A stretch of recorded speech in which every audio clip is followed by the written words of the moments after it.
Queridos amigos, ¿quién es Dios? Es el estudio que hoy vamos a tener. ¿Quién es Dios en nuestro amanecer con Cristo? ¿Quién es Dios? Permíteme leer lo que dice la Biblia en el libro de Génesis, capítulo número 1. Dice, en el principio creó Dios los cielos y la tierra. Dos palabras claves aquí. La primera palabra es Bereshit, que significa el origen de todas las cosas. Y la otra palabra es Bará, crear.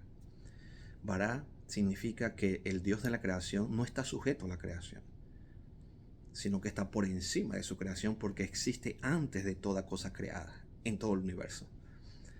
Así que vemos que Dios es el creador de los cielos y de la tierra, pero no necesitó materia preexistente. O sea, no necesitó que le trajeran de otro lugar para que él pudiera construir este planeta. De hecho, el versículo número 2 dice que la tierra estaba desordenada y vacía. Por lo tanto, Dios es el creador. Pero no solamente el versículo nos dice que Dios es el creador, sino que Dios es el que sustenta toda su creación.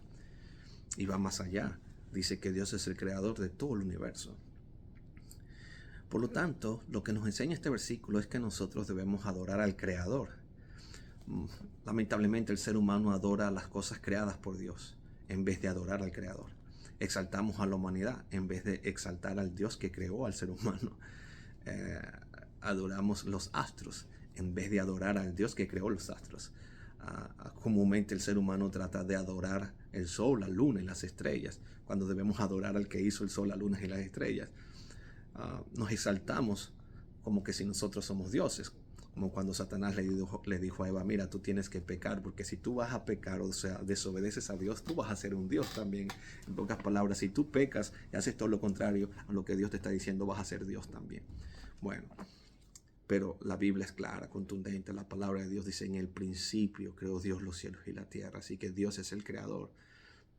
Es por eso que cuando Dios termina su creación, que la termina el séptimo día de la semana, Dios nos da un sello a nosotros.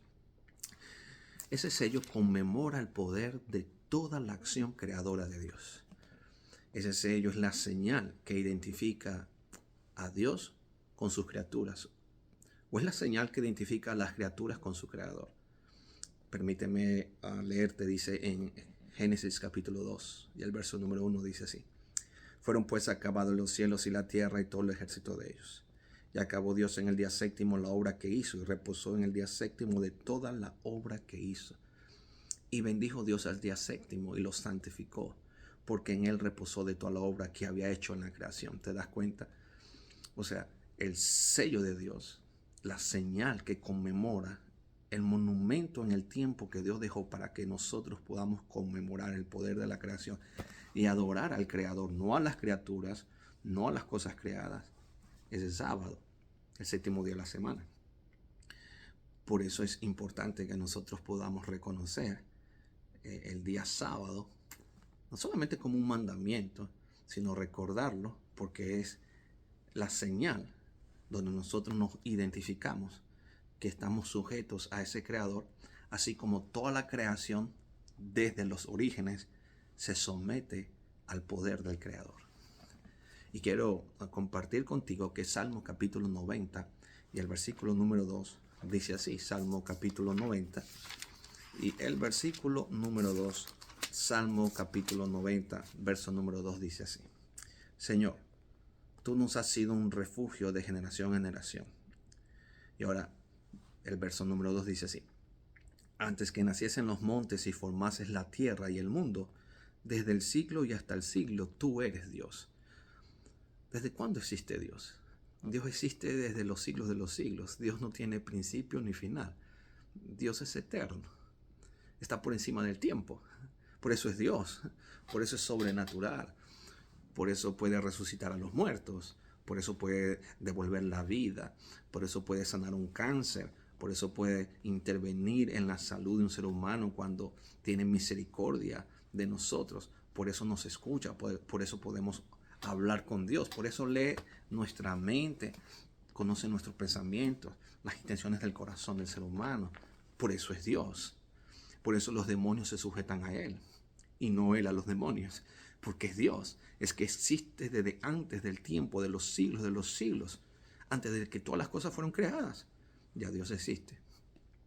Por eso es Dios, por eso lo adoramos. Antes que naciesen los montes y antes que se formara la tierra, desde el siglo y hasta el siglo, tú eres Dios. Qué maravilloso saber que tenemos a un Dios y que adoramos a un Dios que no es un Dios de muertos, sino que es un Dios de vivos, que nos puede escuchar, que conoce las intenciones del corazón del ser humano. Y voy más allá, que no solamente nos escucha, sino que se compadeció de todos nosotros. Se compadeció. Tú dices, pero ¿cómo es que Dios se compadece de nosotros? ¿Quién está conmigo en este problema? ¿Por qué a mí me está pasando esta situación? ¿Por qué a mí me pasa esto? ¿Sabes cómo se compadeció? La palabra logos en griego, que es la palabra, dice que en el principio estaba la palabra. Y luego dice San Juan capítulo 1, que te lo voy a leer en este momento, dice, y esa palabra, ese logo se hizo carne. ¿Cómo es que Dios se compadeció de nosotros? Mira, el Creador, en la persona de Jesucristo su Hijo, vino a este mundo para no solamente mostrarnos el amor de ese Dios creador, sino también compadecerse de nosotros, los seres humanos, a tal punto de llevar a Él nuestras heridas y nuestras llagas y toda la maldición de nuestra maldad y de nuestro pecado, y llevarla a la cruz del Calvario. En el principio era el Verbo. Así que ese verbo, esa acción de la palabra ejecutada, que se hizo carne, el que habló y las cosas existen por el poder de su palabra, era Dios, pero estaba con Dios. Por eso dice el verso número 26 de Génesis capítulo número 1, hagamos al hombre, refiriéndose a la deidad, a ese Dios compuesto en la persona de Dios el Padre, Dios el Hijo, Dios el Espíritu Santo. Hagamos. Pero Dios se manifestó en carne en la persona de Jesucristo, su Hijo. Por eso Dios se compadece de nosotros. No es que Dios se olvidó de la creación del planeta Tierra. No es que Dios se olvidó de nosotros, los seres humanos. Es cierto que el pecado entró, pero Dios no se olvidó de nosotros. Porque este era en el principio con Dios. Y todas las cosas por Él fueron hechas. Y sin Él nada de lo que ha sido hecho fue hecho. En Él estaba la vida. Y la vida era la luz de los hombres. Y ahora fíjate lo que dice el verso número 14 de San Juan capítulo número 1. Dice, y aquel verbo se hizo carne. Se hizo humano, hermano. Se hizo uno con nosotros. ¿Sabes lo que significa? Que ese Dios creador de todo el universo, de las galaxias, de todo lo que existe en el universo, se hizo carne, se hizo humano, vino indefenso a este mundo para alcanzarnos a nosotros. Se bajó al nivel de nosotros los humanos para levantarnos a nosotros, esta raza caída, para interceder por nosotros delante de Dios el Padre. Nos conoce, tiene misericordia, sabe lo que significa tener hambre, sabe lo que significa ser pobre, sabe lo que significa no tener una almohada donde recostar la cabeza. Sabe lo que significa el dolor, el sufrimiento, la pérdida de un ser querido. O sea, Dios experimentó lo que tú y yo experimentamos, dolor, sufrimiento, falsos testimonios, calumnias. Pero la palabra de Dios dice que ese verbo se hizo carne y nos mostró la gloria como el unigénito Hijo de Dios. Es por eso que la palabra unigénito significa único, único, único. No hay otro igual a Jesucristo. Único. Solamente hay uno que se hizo carne, que existe desde la eternidad, pero que por amor a nosotros se hizo hombre, siendo Dios. Se rebajó, se anonadó. No escatimó ser igual a Dios, sino que se hizo semejante al hombre con tal de tener la compasión. Así que ese Dios creador se hizo hermano de nosotros en la persona de Jesús. Y ahora no solamente Jesucristo ha exaltado la justicia de Dios, porque Satanás, que es el calumniador y el padre de la mentira, nos hizo creer a nosotros los seres humanos que el autor del pecado y del dolor y del sufrimiento es el creador, cuando no es así. El creador más bien se hizo carne, habitó entre nosotros. Y ahora ese creador nos llama al arrepentimiento. Fíjate, dice la palabra de Dios entonces en Primera de Reyes, capítulo 8, y el versículo número 30 de Primera de Reyes, capítulo número 8, y el versículo número 30, lo siguiente. Primera de Reyes, capítulo 8, y el versículo número 30, nos dice así la palabra de Dios. Oye pues la oración de tu siervo y de tu pueblo Israel. Cuando oren en este lugar, también tú lo oirás en el lugar de tu morada, en los cielos. Escucha y perdona. ¿Dónde mora Dios? Salomón está orando, está diciéndole al Señor: Señor, queremos tu presencia en este santuario que te hemos construido, en este templo que te hemos construido. Pero, oh Dios, tú vas a escuchar nuestras oraciones. Pero además de escuchar nuestras oraciones, aunque tú moras allá en los cielos, por encima de los cielos, aunque tu morada esté allá en los cielos, Señor, perdona y escucha. Es importante entender que es cierto, Dios tiene su santuario celestial, su morada, pero no está lejos de nosotros. Salomón reconoce que Dios mora en los cielos, pero Dios escucha y Dios habita en medio de su pueblo. Es interesante saber que Dios no nos ha abandonado, que nos escucha constantemente. Y si es cierto, Dios mora allá en las alturas, dice Salomón, tú moras en los cielos de los cielos. Pero Señor, tú no estás lejos de nosotros, tú no estás distante de nosotros, porque nomás nosotros elevamos el pensamiento, ya tú conoces nuestras necesidades. Amigo querido, mira, no sé qué situación tú tienes hoy, no sé qué problema tú tienes hoy, no sé qué angustia te está persiguiendo, pero yo sí te quiero decir a ti una cosa en esta hora.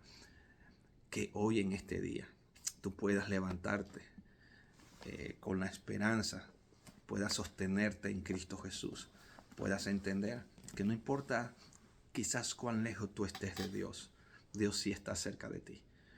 Mientras tú más lejos estás de Dios, Dios siempre va a estar más cerca de ti. Que no sé tu situación económica, financiera, no sé, adicciones que estás enfrentando hoy. No sé qué situación tú tengas, pero una cosa es cierta: ese Dios de la creación es un Dios cercano, es un Dios que está con nosotros, es un Dios que nos escucha, es un Dios que dice: al que a mí viene yo no lo echo afuera.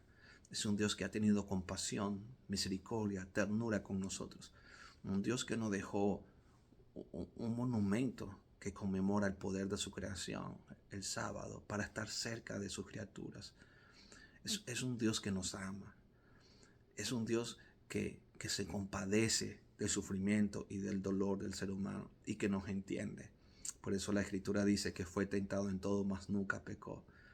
Por eso es el Salvador. Llamará su nombre Jesús, porque Él salva al pueblo de sus pecados. Que en este día puedas confiar en ese Dios de la creación, en ese Dios que hizo todo sin materia preexistente, en ese Dios que existe antes del tiempo y que está por encima de su creación, pero que se hizo carne, que habitó entre nosotros para que podamos ver la gloria del Padre. Dios está contigo. Permíteme orar por ti en este día. Recuerda que Dios te ama, Dios está ahí cerca de ti.